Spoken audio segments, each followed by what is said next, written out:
विद्यार्थियों, हम लिपियों के इतिहास के बारे में अध्ययन कर रहे थे। लिपि के बिना मानव जाति का जो पुस्तकीय ज्ञान है वो आज कुछ भी नहीं होता। हम कोरे होते, क्योंकि जो बोला जाता है वो अल्पकालिक होता है, उसका जीवन दीर्घ नहीं होता है। लेकिन लिपि के विकास से मनुष्य ने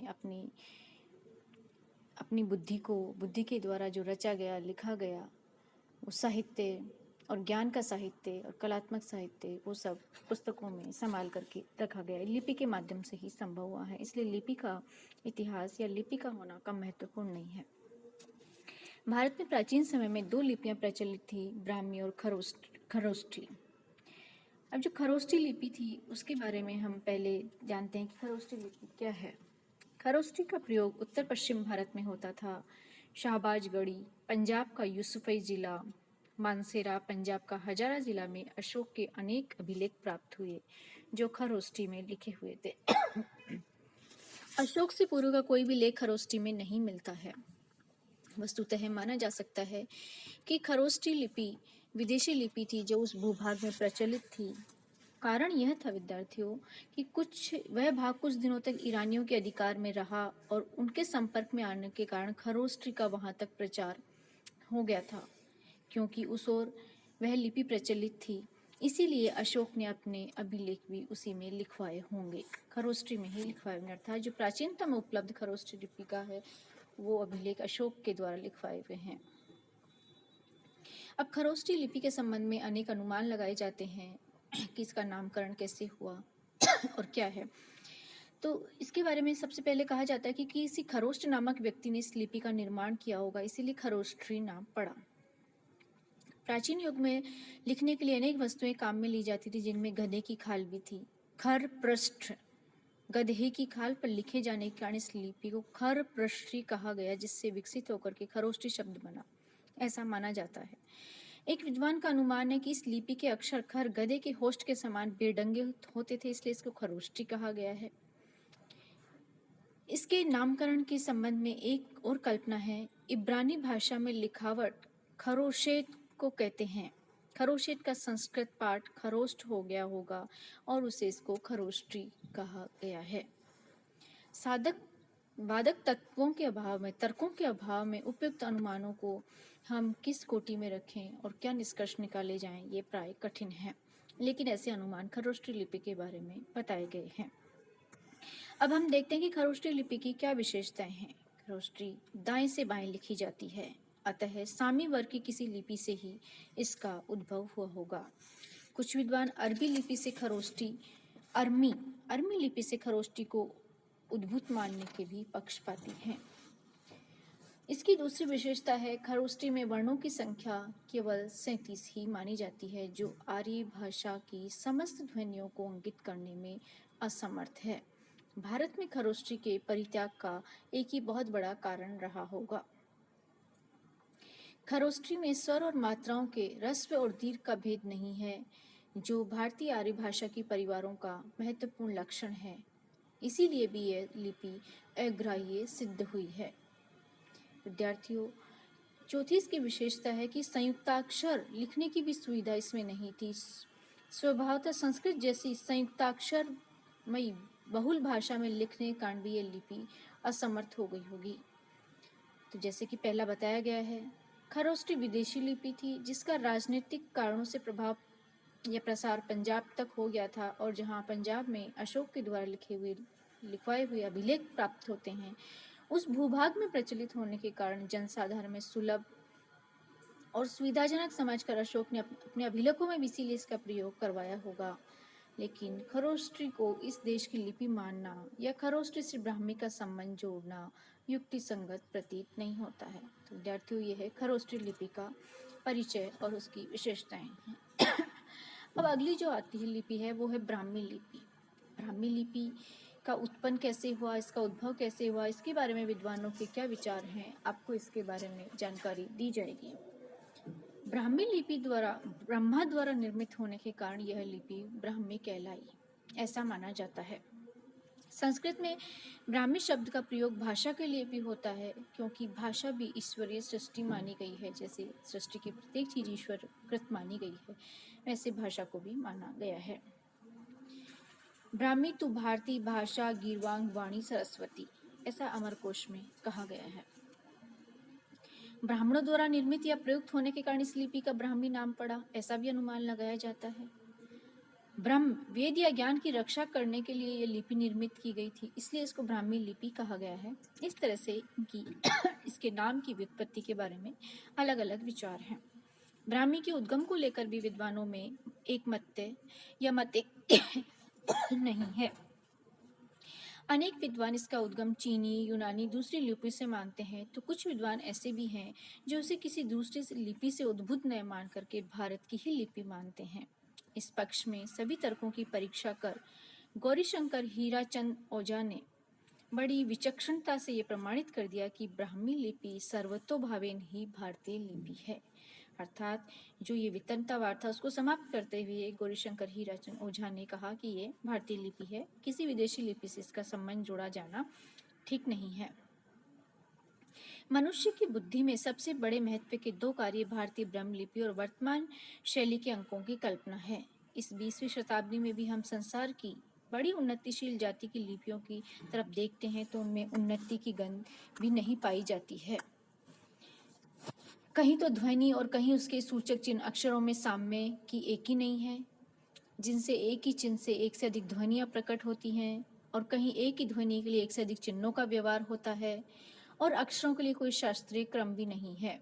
कहीं लिपि वर्णनात्मक नहीं है किंतु चित्रात्मक ही है। ये लिपियां मनुष्य जाति के ज्ञान की प्रारंभिक दिशा का ही निर्माण स्थिति से अब तक कुछ भी आगे नहीं बढ़ सकी, परंतु भारतवर्ष की लिपि हजारों वर्षों पहले भी इतनी उच्च कोटि को पहुंच गई थी कि उसकी उत्तमता की कुछ भी समानता संसार भर की कोई दूसरी लिपि अब तक नहीं कर सकी है। ये विचार गौरीशंकर हीराचंद ओझा का है। प्राचीन लिपमाला नामक पुस्तक में उन्होंने कहा है। अर्थात हमारी जो लिपि है, हमारी जो भाषा है, वो समृद्ध है और उसमें ध्वनि और उसके सूचक चिन्हों को व्यक्त करने की पर्याप्त वहाँ विद्यमान है, अभाव नहीं है। ऐसा नहीं है कि एक ध्वनि के लिए एकाधिक चिन्हों का व्यवहार किया जाए। ये शास्त्रीय है, इनका क्रम भी शास्त्रीय है। ब्राह्मी का संबंध चीनी, यूनानी, अरबी, सामी, फिनिशी, मिस्री, असीरिया के किलाक्षरों या किसी अज्ञात दक्षिणी लिपि से माना गया है। इतनी लिपियों से ब्राह्मी का संबंध जोड़ना इस बात का सूचक है कि ये सिर्फ केवल अनुमान मात्र है। एक लिपि का इतनी सारे से कैसे कोई मेल हो सकता है या कैसे कोई संबंध हो सकता है। इनमें तथ्यों की एक रूपता है और अनुमान में अनेक रूपता है। इसीलिए जो जिसके मन में आया वो उन्होंने कह दिया, एक मौलिक बात का श्रेय लेना चाहता है, इसलिए भिन्न भिन्न लिपियों से इसका संबंध बता दिया। सार रूप में विद्यार्थियों, ब्राह्मी भारतीय लिपि है। ब्राह्मी लिपि भारतीय कैसे है, इसके बारे में आपको कुछ तर्क प्रस्तुत करती हूँ। चीनी से ब्राह्मी का उद्भव मानना मनोरंजक कला के अतिरिक्त और कुछ नहीं है। यदि चीनी से ब्राह्मी की उत्पत्ति मानी जा सकती तो बालू से भी तेल निकाला जा सकता है और आम के पेड़ से भी अंगूर का फल हो सकता है। किसी जन्य और जनक में किसी साम्य का विचार ही नहीं करना तो किसी वस्तु की उत्पत्ति कुछ भी बताई जा सकती है। विद्यार्थियों, आप विदित है आपको कि चीन की लिपि आज भी चित्रात्मक है, चित्रलिपि है। उससे ब्राह्मी जैसी पूर्ण वैज्ञानिक और ध्वन्यात्मक लिपि का उद्भव मानना बुद्धि के विरुद्ध है। फिर ब्राह्मी का चीनी से कैसे भला संबंध हो सकता है? सामी से ब्राह्मी को उत्पन्न मानने में भी तर्क से अधिक पूर्वाग्रही अधिक विद्यमान दिखाई देता है। सामी दाएं से बाएं लिखी जाती है और उसके संकेत अधूरे और अपर्याप्त हैं। सामी में वर्णों की संख्या 22 है, उनमें स्वर और व्यंजन का बेढंगा मिश्रण है। सामी की इन 4 विशेषताओं में किसी एक की भी समता ब्राह्मी में नहीं पाई जाती है। जो ब्राह्मी लिपि है वो बाएं से दाएं लिखी जाती है, सबसे बड़ा। तो उसमें संकेत भी पूर्ण है और व्यापक है। वर्णों की संख्या भी 63 से 64 मानी गई है। सामी से प्राय द्विगुनी तिगुनी, सामी में केवल 22 ही वर्ण हैं। इन स्वर और व्यंजनों का विन्यास भी पूर्ण ही नहीं, वैज्ञानिक भी है। स्वर अलग हैं, व्यंजन अलग हैं। स्वरों में भी पहले मूल स्वर, तब संयुक्त स्वर, और व्यंजनों में भी स्थान और प्रयत्न के आधार पर अलग अलग उनमें वैज्ञानिक वर्गीकरण किए गए हैं, जो संसार की किसी भी लिपि में विद्यमान नहीं है। इस विशेषता को देख करके मैकडोनल को अनिच्छापूर्वक भी ब्राह्मी की श्रेष्ठता स्वीकार करनी पड़ी थी। A history of Sanskrit literature में ए मैकडोनल्ड ने ऐसा कहा है। ग्रीक, सामी आदि लिपियों से ब्राह्मी का इतना स्पष्ट आकृति भेद है कि दोनों में संबंध स्थापित करने का प्रयास भी किया जाए तो यह बादरायण के संबंध के अतिरिक्त और कुछ न होगा। अर्थात ये व्यर्थ का एक वाद विवाद है, जोड़ तोड़ करके बिठाया गया संबंध है। न चीनी से संबंध है, न ग्रीक से ब्राह्मी लिपि का संबंध है। ये पूर्ण रूप से हमारी विकसित और व्यवस्थित और पूर्ण वर्णाक्षरों वाली लिपि है। जो देश भाषा संबंधी विश्लेषण का उच्चतम रूप प्रस्तुत कर सकता था, क्या वह अपनी भाषा की ध्वनि को अंकित करने के लिए उपयुक्त लिपियों का निर्माण नहीं कर सकता था? इसमें ओझा जी ने कहा है कि उच्चारित अक्षर और लिखित वर्ण के संबंध को निभाने का उद्देश्य का विचार भी करें तो ब्राह्मी लिपि सर्वोत्तम है। ऐसी समेटिक जैसी अपूर्ण और अक्रम रहित लिपि को लेकर कि इसकी लिखावट का रूप पलटकर वर्णों को तोड़ मरोड़ केवल 18 वर्णों के उच्चारणों के चिन्ह में उसमें पा करके बाकी उच्चारणों के अनेक संकेत गढ़ करके स्वरों के लिए मात्रा चिन्ह बना करके अनुस्वार और विसर्ग की कल्पना करके स्वर व्यंजन को पृथक कर उन्हें उच्चारण के स्थान और प्रयत्न के अनुसार नए क्रम से सजाकर सर्वांगपूर्ण लिपि बनाने की योग्यता जिस जाति में मानी जाती है, क्या वह इतनी सभ्य नहीं रही होगी? केवल 18 अक्षरों के संकेतों के लिए दूसरों का मुंह न ताक कर क्या स्वयं अपनी न बना ले? ऐसा ओझा जी गौरीशंकर हीराशंकर ओझा कहते हैं। जो देश सबसे अधिक वैज्ञानिक अंकल प्रणाली और दशमलव प्रणाली का निर्माण कर सकता है, जिसे आज सारा सभ्य संसार माने हुए है, वह अपनी लिपि का निर्माण करने में क्या असमर्थ था? ऐसा करने के लिए असाधारण साहस चाहिए था और वो ब्राह्मी लिपि में है और हम भारतीयों में है। भारतीय परंपरा कहीं नहीं कहती कि यह लिपि कहीं बाहर से ली गई है। स्पष्ट है ये पूर्ण से हमारे द्वारा विकसित की गई है। इस लिपि को देखने से स्पष्ट हो जाता है कि इसका निर्माण भारतीय भाषाओं की ध्वनियों को ही ध्यान में रखकर किया गया है। संसार की किसी भी दूसरी लिपि में इतनी ध्वनि संकेत नहीं है कि जितने ब्राह्मी लिपि में है। संस्कृत की भाषा संयुक्ताक्षरता को सम्यक अंकित करने की योग्यता भी ब्राह्मी की भारतीय उत्पत्ति को ही सूचक करता है। विद्यार्थियों, स्वर की मात्रा के रूप में जोड़ने की जो विशेषता ब्राह्मी के अतिरिक्त किसी दूसरी लिपि में नहीं पाई जाती है, ब्राह्मी से विकसित आज सभी लिपियों में ये विशेषता अक्षुण्ण है। ये सारी वितरणता की जड़, इस सारे विवाद का कारण श्रुति शब्द है। श्रुति शब्द क्यों है? सुनिए, वेद को श्रुति कहते हैं, जिसका अर्थ होता है सुनना। श्रुति शब्द को लेकर के यूरोपीय विद्वानों की कल्पना इस निष्कर्ष पे पहुंच गई थी कि भारत में लिपि थी ही नहीं। जिस देश में सुनकर ही ज्ञान का आदान प्रदान हो, वह भला लिपि कैसी हो सकती है? ऐसा पाश्चात्य विद्वानों ने मान लिया और तब लिपि का अभाव प्रमाणित करने के लिए श्रम असाध्य सभी प्रकार के प्रमाण भी प्रस्तुत किए जाने लगे। एक प्रकार का ये दुर्वी संधि थी। शास्त्र कंठस्थ रखा जाए, इससे ये कहाँ सिद्ध होता है कि उसका लिखित रूप था ही नहीं या हो ही नहीं सकता। अब तो देश में अध्ययन प्रणाली की विशेषता है कि ज्ञान को पुस्तकस्थ नहीं छोड़ करके उसे आत्मसात कर लिया जाता था। ये कार्य श्रुति श्रवण के द्वारा सुगमता से सिद्ध होता था। कितना छोटा भी शब्द कितना ही महत्व शून्य वितरणता का आधार बन सकता है, ये इससे स्पष्ट है कि श्रुति जो शब्द था वेदों के लिए प्रयोग किया, उसको लेकर के यूरोपीय जो विद्वत जगत था वो कितना भ्रमित हो जाता है। गौरीशंकर हीराचंद ओझा ने श्रम पूर्वक सप्रमाण यह सिद्ध किया कि लिपि का उल्लेख या संकेत ऋग्वेद, अथर्ववेद, ऐतरेय ब्राह्मण, शतपथ ब्राह्मण, तैत्तिरीय संहिता, ऐतरेय आरण्यक, छांदोग्य उपनिषद, यास्ककृत निरुक्त, पाणिनि अष्टाध्यायी, जातक कथाओं, महाभारत, कौटिल्य अर्थशास्त्र, धर्मशास्त्र आदि प्राचीन ग्रंथों, यूनानी पर्यटकों, नियाकोर्स और मेगास्थनीज के वृत्तांतों में सर्वत्र मिलता है। विद्यार्थियों, निष्कर्ष रूप से एक बात निकल करके आती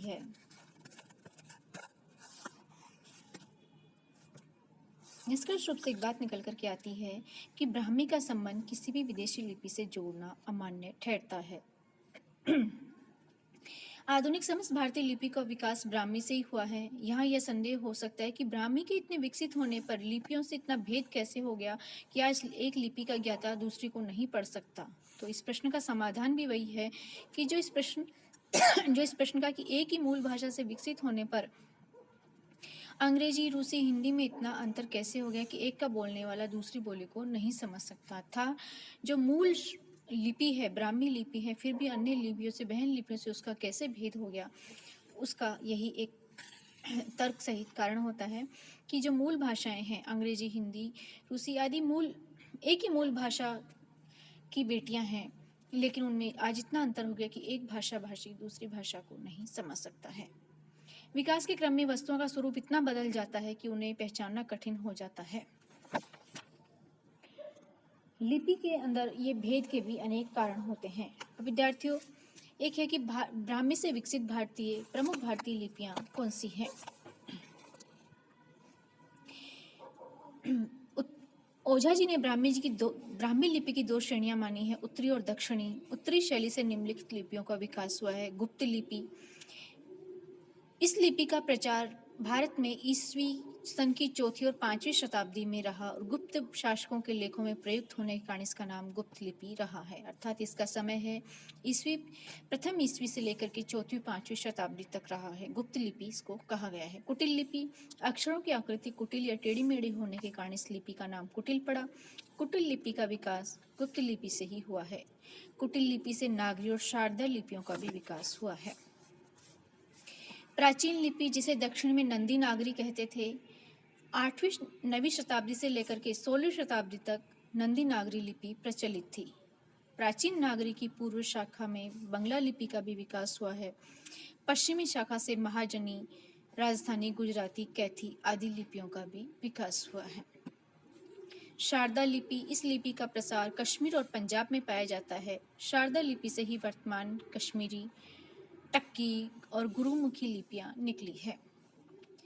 बंगला लिपि की उत्पत्ति प्राचीन नागरी से 10वीं शताब्दी के आसपास हुई है। तो ये उत्तरी शैली से, ब्राह्मी की उत्तरी शैली से विकसित हुई लिपियां हैं, जिनमें गुप्त लिपि, कुटिल लिपि, प्राचीन नागरी, शारदा और बंगला लिपियां आती हैं। अब दक्षिण लिपि से जो विकास हुआ है, जिन लिपियों का विकास हुआ है इसके दक्षिणी रूप से, उनमें आती है सबसे पहले पश्चिमी। यह लिपि दक्षिणी महाराष्ट्र और मैसूर के कुछ भागों में ईस्वी सन की 5वीं शताब्दी के आसपास विकसित थी। फिर है मध्य देशी। यह लिपि मध्य प्रदेश, हैदराबाद के उत्तरी भाग और बुंदेलखंड से 5वीं से 8वीं शताब्दी तक मिलती है। तेलुगु कन्नड़ी, यह लिपि बंबई प्रांत के दक्षिणी भाग और हैदराबाद के दक्षिण भाग, मैसूर, मद्रास के उत्तरी पूर्वी भाग में प्रचलित थी। वर्तमान में इसी से वर्तमान तेलुगु और कन्नड़ निकली हैं। ग्रंथ लिपि, यह लिपि मद्रास में प्रचलित रही है। संभवतः संस्कृत ग्रंथों की लिपि में प्रयुक्त होने के कारण इसका नाम ग्रंथ लिपि पड़ा। तमिल के वर्णों की अपूर्णता के कारण संस्कृत के ग्रंथ भी ग्रंथ लिपि में ही लिखे गए। तमिल लिपि का प्रयोग 7वीं शताब्दी से आज तक मिलता है। तमिल लिपि के अक्षर ग्रंथ लिपि से बहुत कुछ मिलते हैं। वस्तुतः तमिल भाषा के लिए तमिल लिपि का प्रयोग संस्कृत के ग्रंथ लिपि का प्रयोग तमिलनाडु में होता रहा है। कलिंग लिपि के लेख 7वीं से 11वीं शताब्दी तक मिलते हैं। ये अक्षर प्राय समकोण वाले होते हैं और इनमें नागरी, तेलुगु, कन्नड़ी और ग्रंथ लिपियों का भी मिश्रण पाया जाता है। तो उपयुक्त संक्षिप्त चर्चा से स्पष्ट है विद्यार्थियों कि भारत की आधुनिक लिपियों का मूल आधार ब्राह्मी लिपि ही है। आधुनिक युग में ब्राह्मी से विकसित लिपियों के अतिरिक्त 2 विदेशी लिपियां भी सीमित रूप से प्रयुक्त होती हैं। वे हैं रोमन और उर्दू। रोमन का प्रयोग अंग्रेजी शासन के समय से होने लगा, उर्दू का मुसलमानी शासन के कारण होने लगा। अब जो देवनागरी लिपि है, आप अगले व्याख्यान में आपको देवनागरी लिपि के बारे में बताया जाएगा, जो हमारी हिंदी की लिपि है और हमारी राजलिपि भी है। धन्यवाद।